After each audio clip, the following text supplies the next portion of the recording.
So hello everyone.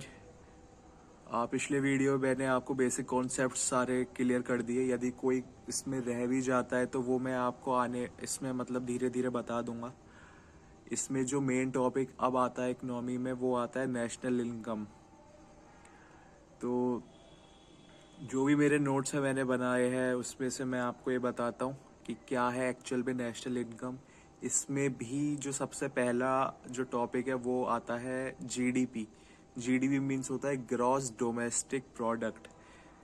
GDP gross domestic product ये आपके short form से ही और फुल फॉर्म से ही पूरा एक्सप्लेनेटरी है कि डोमेस्टिक ग्रॉस हो गया, टोटल डोमेस्टिक हो गया, विद इन टेरिटरी मतलब जो इंडिया में बनता हो, और प्रोडक्ट मीन्स जो मार्केट की वैल्यू है। ठीक है। और ये एक साल का कैलकुलेट होता है हमेशा जीडीपी। और एक साल जैसे अपन लोगों का जो एक साल होता है वैसे तो 1 जनवरी से 31 दिसंबर होता है, वो तो कैलेंडर ईयर होता है। लेकिन अकाउंटिंग ईयर हमारा 1 अप्रैल से 31 मार्च को हम मानते हैं कि ये हमारा अकाउंटिंग ईयर है, जिसको हम फिस्कल ईयर भी बोलते हैं। ठीक है। तो इसमें हमारी ये जीडीपी काउंट होती है। तो सिंपल यदि 2 लाइनों में कोई जीडीपी की इंट्रो आपसे पूछे तो वो ये है कि जितने भी गुड्स प्रोड्यूस किए गए इंडिया की टेरिटरी में एक साल के अंदर, उनकी मार्केट वैल्यू, इसको हम जीडीपी बोलते हैं, ग्रॉस डोमेस्टिक प्रोडक्ट। ठीक है। और इस फिस्कल ईयर को भी पता है 4 उसमें डिवाइड किया गया है क्वार्टर्स में। क्वार्टर क्या होता है? क्वार्टर होता है तिमाही।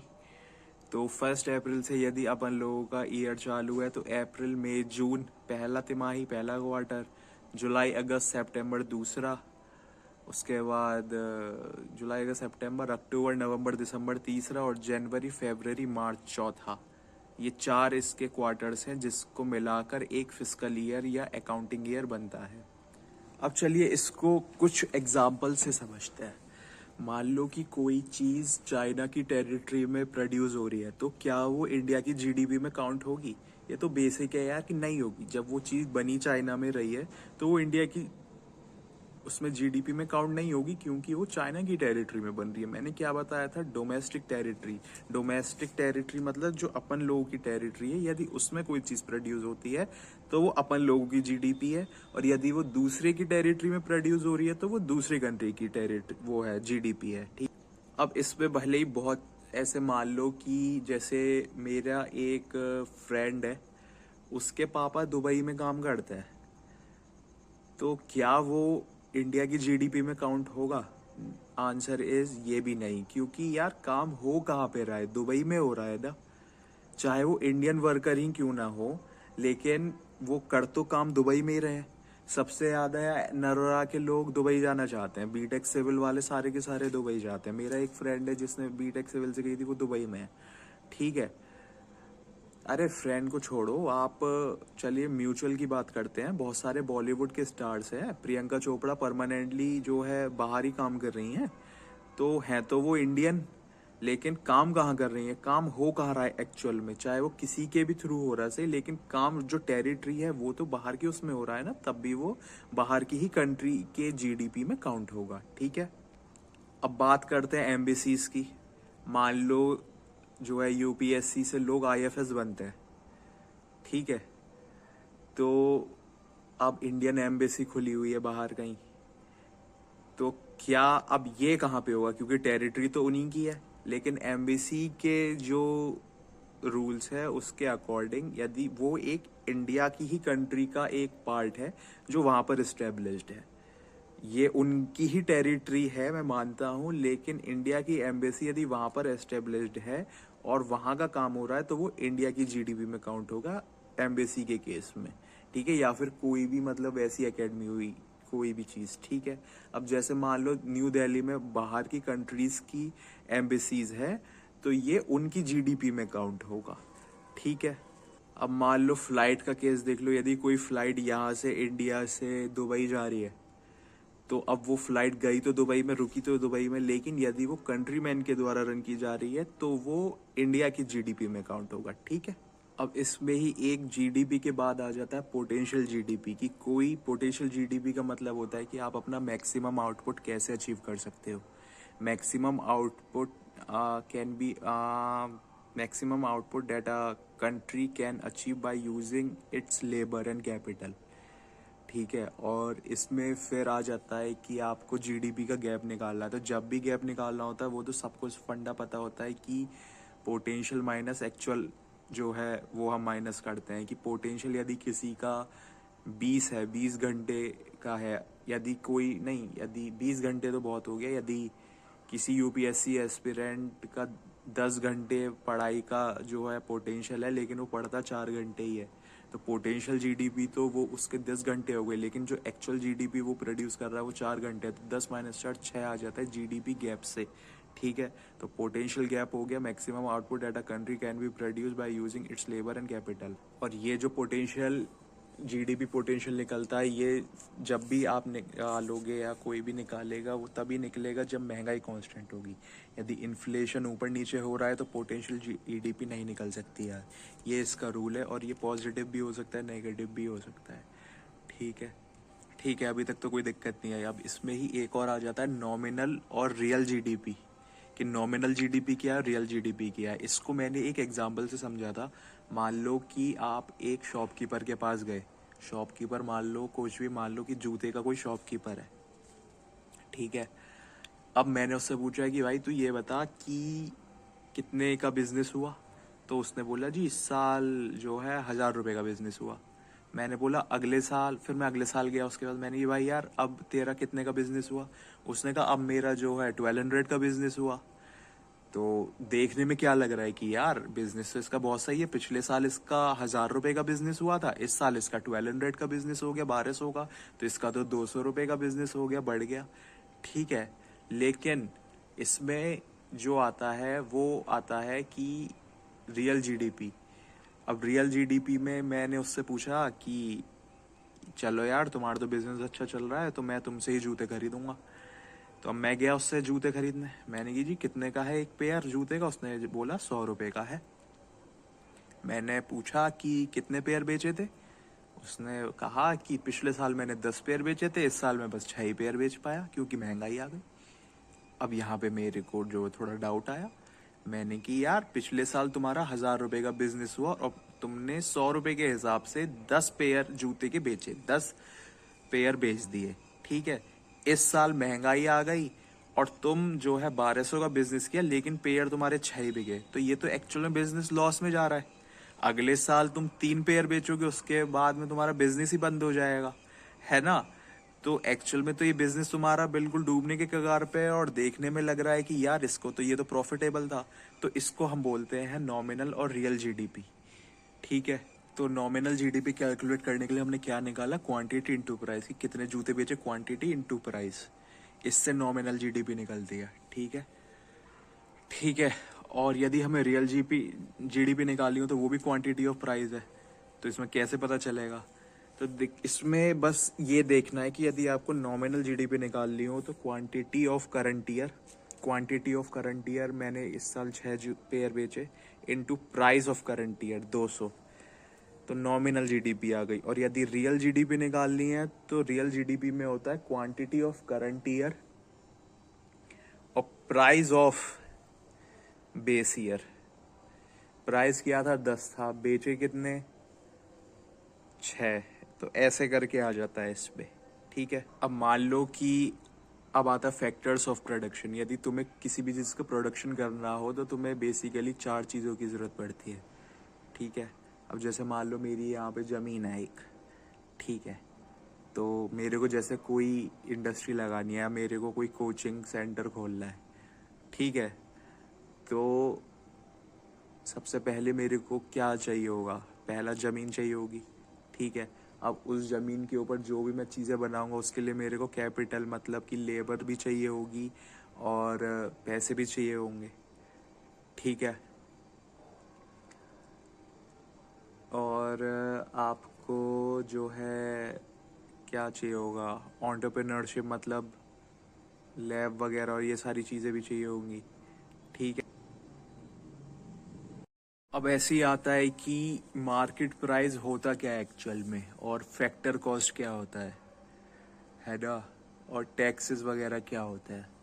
मान लो फैक्टर कॉस्ट होता है कि जो मैंने किसी इंडस्ट्री में कोई चीज़ प्रोड्यूस करी तो उसकी जो एक्चुअल कॉस्ट थी उसी को हम फैक्टर कॉस्ट बोलते हैं। जो भी उसके ऊपर खर्चा आया, लेबर का खर्चा आया और भी बाकी चीज़ों का खर्चा आया, वो बोलते हैं हम उसको फैक्टर कॉस्ट। और मार्केट जो प्राइस होता है, मार्केट प्राइस को मैं जो है उससे करता हूँ कि मार्केट प्राइस को निकालना है तो फैक्टर कॉस्ट होनी चाहिए, प्लस जो इनडायरेक्ट अपन लोगों के टैक्सेस लगते हैं वो उसमें ऐड होने चाहिए, माइनस सब्सिडीज होनी चाहिए, तब जाके एमआरपी बनता है, मैक्सिमम रिटेल प्राइस। ठीक है। अब ऐसे ही आता है expenditure method. Expenditure method basically कुछ नहीं, जीडीपी होता है एक तरीके से, कि किसने कितना खर्चा किया, टोटल किसी की भी वैल्यू किसी भी प्रोडक्ट की हमें निकालनी हो तो उसको एक्सपेंडिचर मेथड बोलते हैं। ये सिंपल फंडा होता है इसका। इसमें क्या होता है कि जी सी प्लस आई प्लस जी प्लस एन होता है। इसमें सी प्लस आई प्लस जी प्लस एन, CIGN। सी क्या है, इसमें आपका कंजम्पशन जो फाइनल गुड्स का हुआ। आई क्या है, इसमें इन्वेस्टमेंट कितना हुआ। जी क्या है, इसमें गवर्नमेंट के जो परचेजेज हुए। एन क्या है, उसमें जो नेट एक्सपोर्ट हुआ। इन सबको मिला के सी क्या है, कंजम्पशन ऑफ फाइनल गुड्स।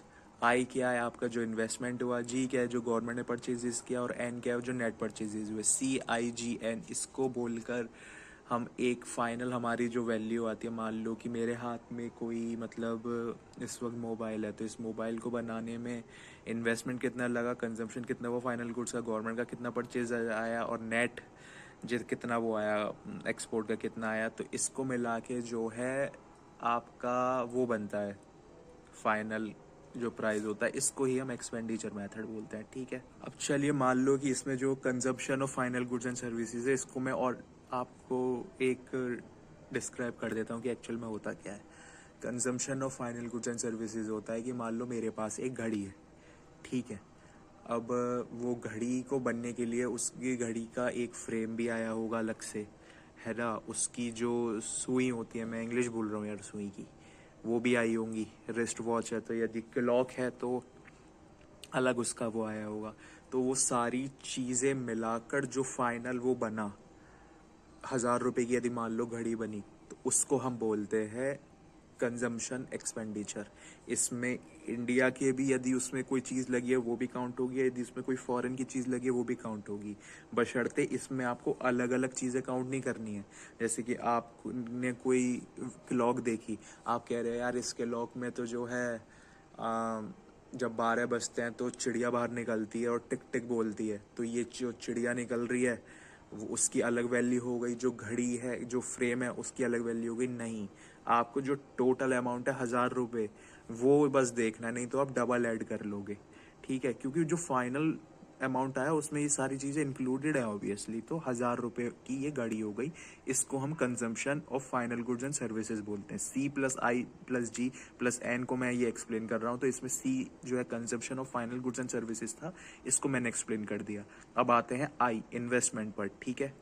अब इन्वेस्टमेंट का मतलब सिंपल इसी में आपको एक्सप्लेन हो रहा है कि इन्वेस्टमेंट आखिर बोलते किसको है। आपने किसी भी प्रोडक्शन को करने के लिए क्या क्या इन्वेस्टमेंट किया। दो तरह के एसेट्स हम खरीदते हैं किसी भी चीज़ को इन्वेस्ट करने के लिए। एक होता है टेंजिबल एसेट्स और एक होता है intangible, non tangible assets. Tangible assets होते हैं जिनको हम छू सकते हैं, जैसे गाड़ी हो गई या फिर घर हो गया ये। और इनटेंजिबल, मैंने नॉन टेंजिबल बोल दिया, सॉरी। इनटेंजिबल एसेट्स होते हैं जिनको हम छू नहीं सकते। मान लो कि मैंने कंप्यूटर को कोई सॉफ्टवेयर खरीदा, तो हो सकता है वो सॉफ्टवेयर मेरे को बहुत ज़्यादा उसमें काम करके दे।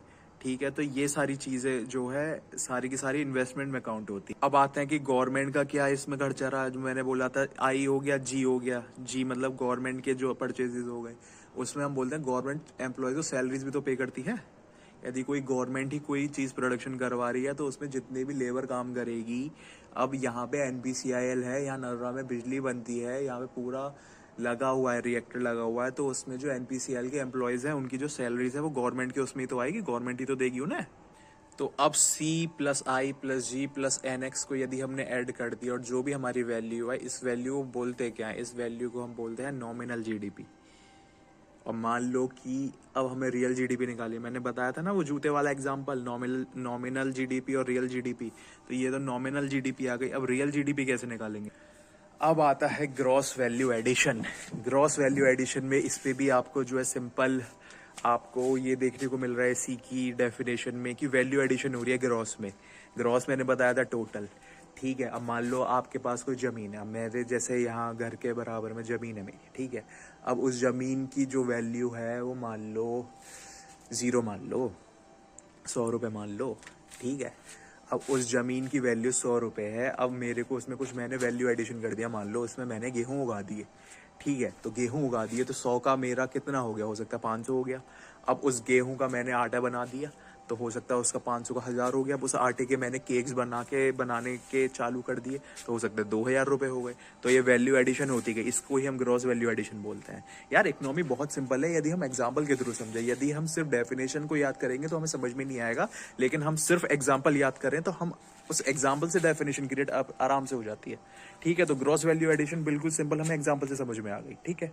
अब मान लो एक आती है आपकी इसमें इनकम मेथड। इनकम मेथड में इसको भी एग्जांपल से समझ लो। मान लो कि आपने कोई यूपीएससी की कोचिंग ली 20,000 रुपये की, ठीक है। अब 20,000 रुपये की आपने यदि कोचिंग ली तो वो 20,000 रुपये से आपका जो है ये आपने तो खर्चा किया, तो ये आपने खर्चा किया तो ये तो एक्सपेंडिचर मेथड हो गया, आपने जो खर्चा किया, ठीक है। अब ऐसे आप यदि कोचिंग के पर्सपेक्टिव से देखोगे, कोचिंग के ओनर के पर्सपेक्टिव से, तो उसके बहुत सारे फैकल्टीज हैं, उसको सबको वो जो है सैलरीज देनी है, एसी का खर्चा, फर्नीचर का खर्चा, ये सब खर्चा, इसलिए उसने वो 20,000 लगाए और उसमें उसको अपना भी प्रॉफिट निकालना है, ठीक है। तो आप ऐसे भी जो है कैलकुलेट कर सकते हो। अब आता है एक जीडीपी डिफ्लेटर। अब डिफ्लेटर का निकालने का एक सिंपल फॉर्मूला होता है कि nominal GDP upon real GDP into 100, ठीक है। तो नॉमिनल जीडीपी और real upon real GDP into 100, इसको फॉर्मूला करके आता है जीडीपी का डिफ्लेटर। और जीडीपी का डिफ्लेटर निकालने से हमें जीडीपी के बारे में पता नहीं लगता, जीडीपी के डिफ्लेटर निकालने से हमें पता लगता है महंगाई कितनी है, ठीक है, महंगाई कितनी बढ़ रही है। इसको ये महंगाई को निकालने का फॉर्मूला है, ठीक है। अब जीडीपी के बाद आ जाता है GNP, gross national product. GDP की जो फुल फॉर्म थी वो थी ग्रॉस डोमेस्टिक प्रोडक्ट, जिसमें डोमेस्टिक मतलब कहाँ पे वो चीज जो है प्रोड्यूस हो रही है ना। और जीएनपी में ग्रॉस नेशनल प्रोडक्ट में नेशनल का मतलब होता है हु, कि उसे प्रोड्यूस कर कौन रहा है, ठीक है। जीडीपी में कहाँ प्रोड्यूस हो रही थी, जीएनपी में प्रोड्यूस कौन कर रहा है, इसका ये जो है सिंपल मीनिंग। अब ऐसे ही एक चीज आ जाती है ग्रॉस और नेट। ग्रॉस मैंने आपको बताया था टोटल की, जैसे मान लो मैंने इस वक्त ये टी शर्ट पहन रखी है, तो ये टी शर्ट कितने की आई थी मुझे नहीं पता, 1000 रुपए की, मान लो 1000 रुपए की कोई टी शर्ट आई थी, ठीक है।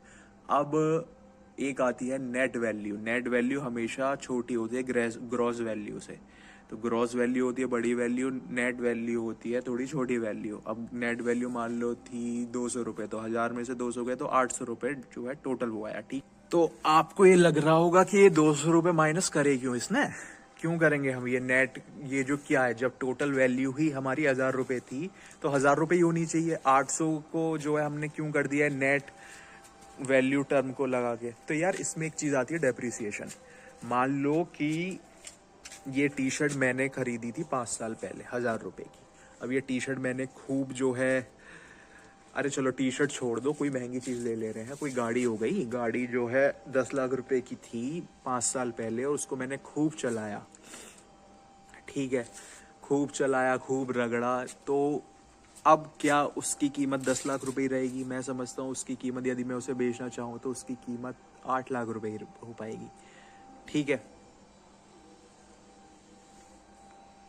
अब 8 लाख रुपए यदि उसकी कीमत हो गई, ठीक है, तो मैं समझता हूं कि इसी को डेप्रिसिएशन बोलते हैं।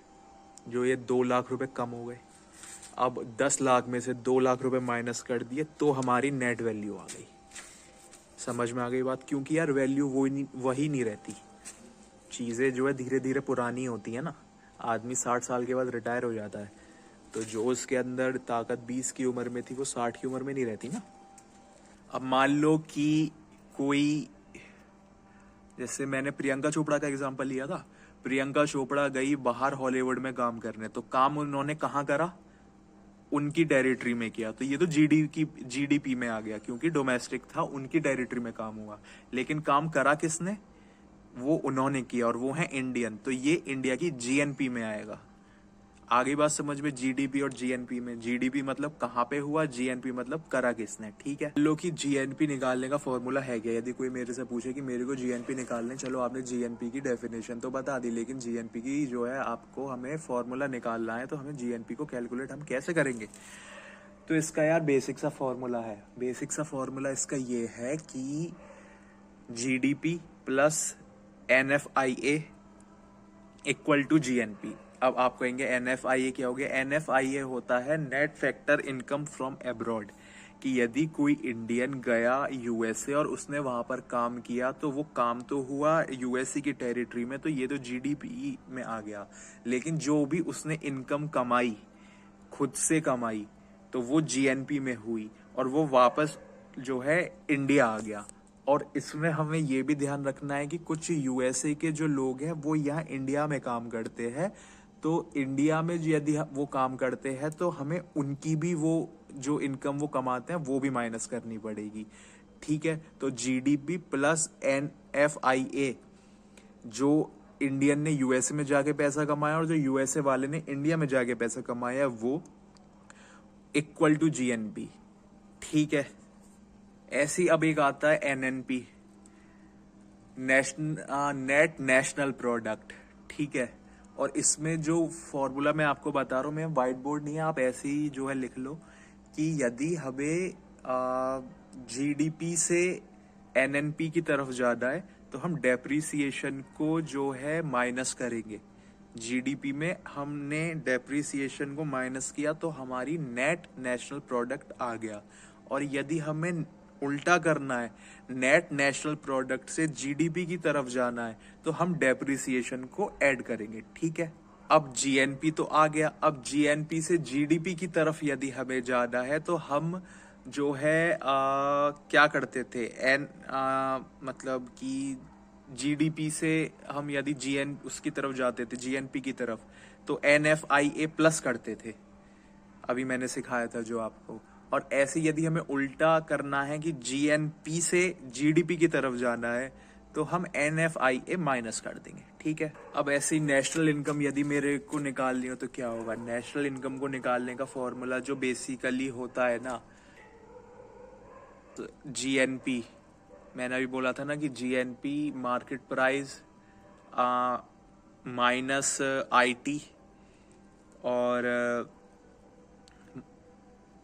आईटी का क्या होता है, मतलब इनडायरेक्ट टैक्सेस या जो डेप्रिसिएशन होता है वो, और सिंपल प्लस सब्सिडीज। इसको निकाल के हम एनएनपी को बड़े आसानी से पहुंच जाए। मान लो कि हमें किसी भी कंट्री की इकोनॉमिक ग्रोथ पता करनी है, तो आप क्या करोगे कि भैया वहाँ की जीडीपी पता कर लो, हमें इकोनॉमिक ग्रोथ पता चल जाएगी कि जीडीपी बढ़ रही है, क्या है, जीएनपी कर लो, ये सब चीज़ें कर लो। ठीक है, नहीं यार ऐसा नहीं होता। मान लो कि नरोरा, चलो कंट्री छोड़ो, मतलब शहर छोड़ो, यार शहर को लेके एग्जाम्पल बना है, अरे छोड़ो। मतलब कंट्री को देख लो। जैसे मान लो कि इंडिया जो है बहुत बड़ी कंट्री है, तो यहाँ की जीडीपी यदि हम कैलकुलेट करेंगे तो जीडीपी में पॉपुलेशन भी आएगी। पॉपुलेशन यहाँ पे जो है 200 करोड़ है, तो यहाँ की जो जीडीपी आएगी वो ऑब्वियसली ज़्यादा आएगी। और मैं कहूँ कि भाई नेपाल की हमें जीडीपी वो करनी है, तो नेपाल की ऑब्वियसली जो है और अलग ही एक वैल्यू निकल के आएगी। तो आप कहोगे यार नेपाल की तो जो है जीडीपी बहुत सही है, इंडिया की जीडीपी तो बहुत कम है ना, क्योंकि जितने कम लोग होते हैं उतनी ज़्यादा अच्छा चीज़ें निकलती हैं।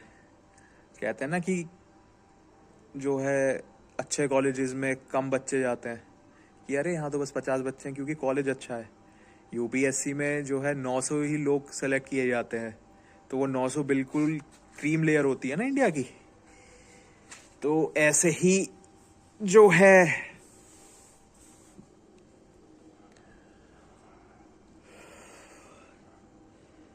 आपका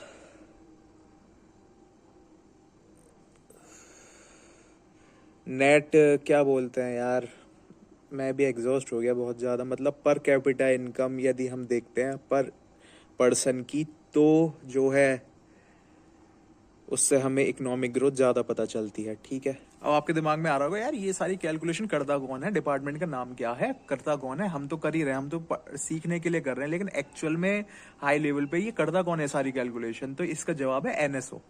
पहले जो है आपका दो डिपार्टमेंट होते थे, एक सीएसओ, एक एनएसएसएसओ, एन डबल एसओ, और एक सीएसओ। तो इसको हमने मर्ज कर दिया और एक चीज बना दी एनएसओ। 2019 से एक ही चीज है एनएसओ। जीडीपी को निकालने के लिए जो फॉर्मूला है वो है ईयर 2 की वैल्यू माइनस ईयर 1 की वैल्यू अपॉन ईयर 1 की वैल्यू इनटू 100।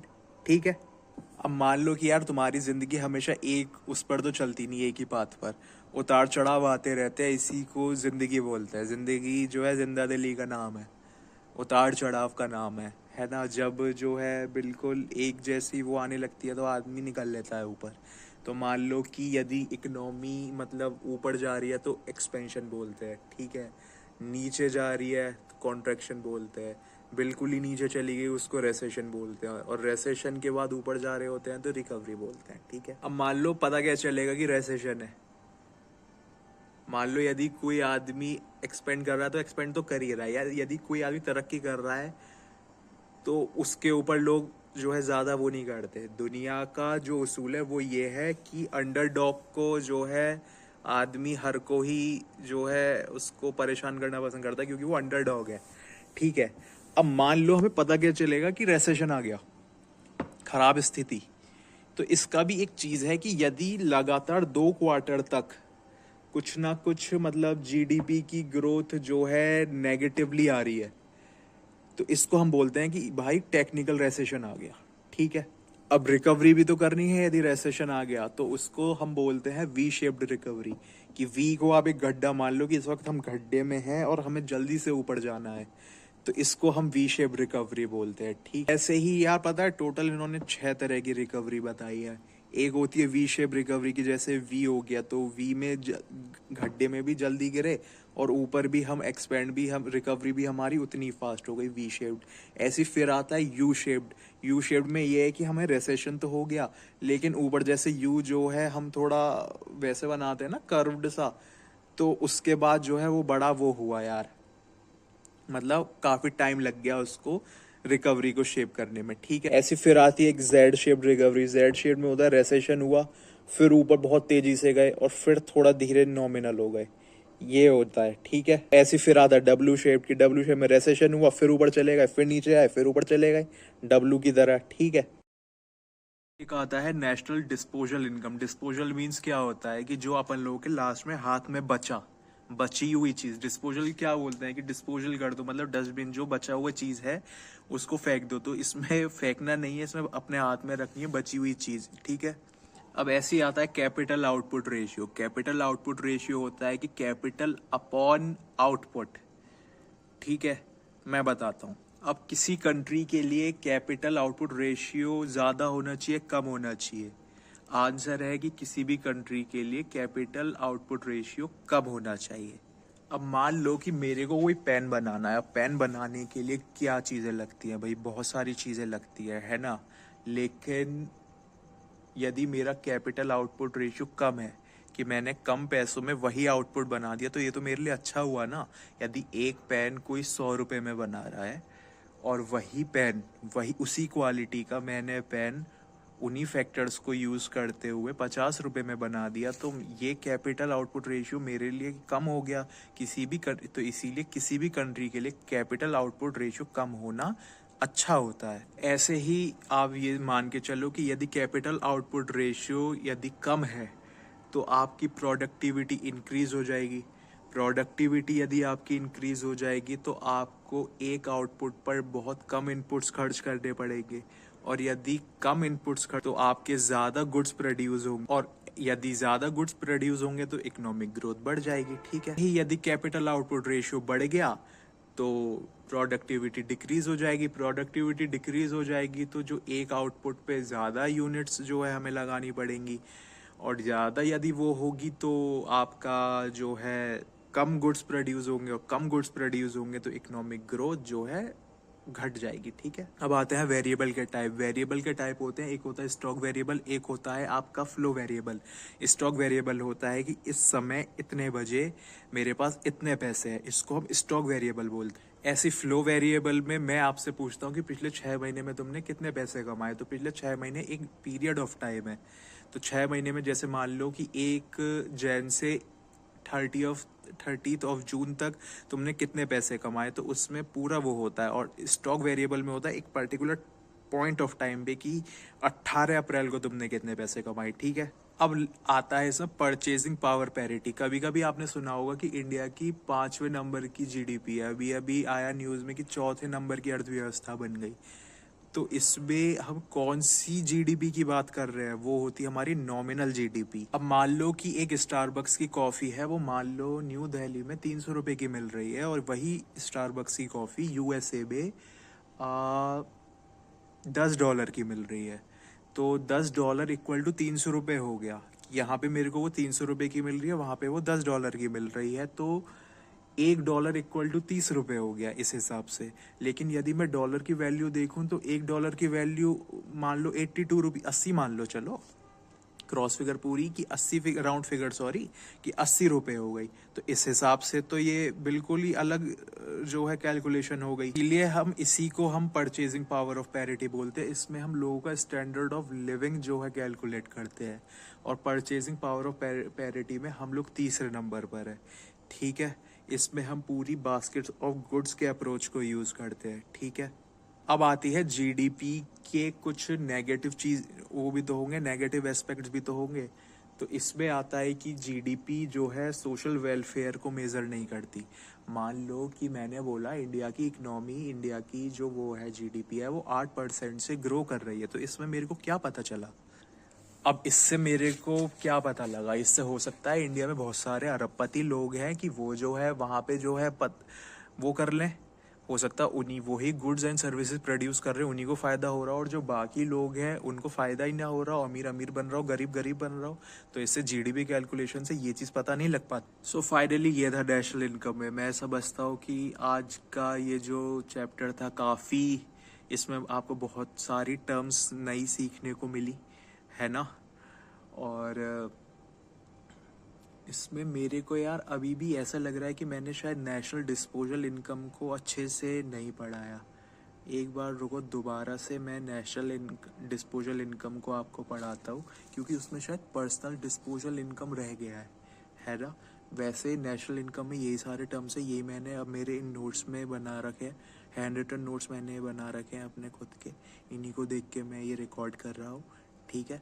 मैंने क्या बताया था, नेशनल डिस्पोजल इनकम होता है जो चीज़ हमारे पास में बची हुई होती है, और बची हुई क्या होती है, जो जैसे बाहर से कोई डोनेशन आ रही है, बाहर से कोई किस्त आ रही है, वो नेशनल डिस्पोजल इनकम में। ऐसी पर्सनल डिस्पोजल इनकम में होता है कि जैसे आपकी सैलरी 1 लाख रुपए है, और 1 लाख रुपए से यदि उसमें आपको बहुत सारे टैक्सेस भी दे रहे हैं, मान लो 10,000 रुपये का टैक्स देना है, तो 10,000 रुपये के टैक्स में आप छूट थोड़ी है कि मैं नहीं दूंगा, वो तो आपको देना ही पड़ेगा। तो 10,000 रुपये टैक्स हो गया, हो सकता है आपके ऊपर कोई पेनल्टी लगी हुई हो, तो ये होता है पर्सनल डिस्पोजल इनकम, जो लास्ट में आपके हाथ में बचता है। तो बेसिकली यही था नेशनल इनकम में, बाकी कुछ नहीं था, है ना।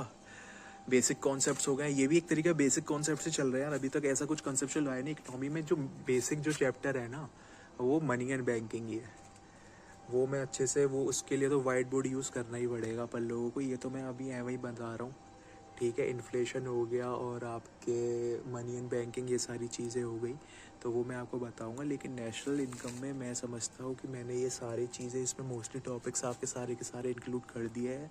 अब मैं कोई तीसरा चैप्टर इसमें बनाऊंगा, ठीक है। तो वो थोड़ा चैप्टर बड़ा होगा, उसमें पूरा economical development, economical growth, poverty, inequality, ये सारी चीज़ें, ये सारे टर्म्स होंगे, तभी आपको पूरे बेसिक कॉन्सेप्ट्स आपके वो पूरे कवर होंगे। तो वो जो अगला वीडियो आएगा वो थोड़ा काफ़ी लेंथी होगा, है ना। वो मैं अभी रिकॉर्ड करूँगा, थोड़ा मैं थोड़ा जो है नाश्ता कर लूँ, ठीक है।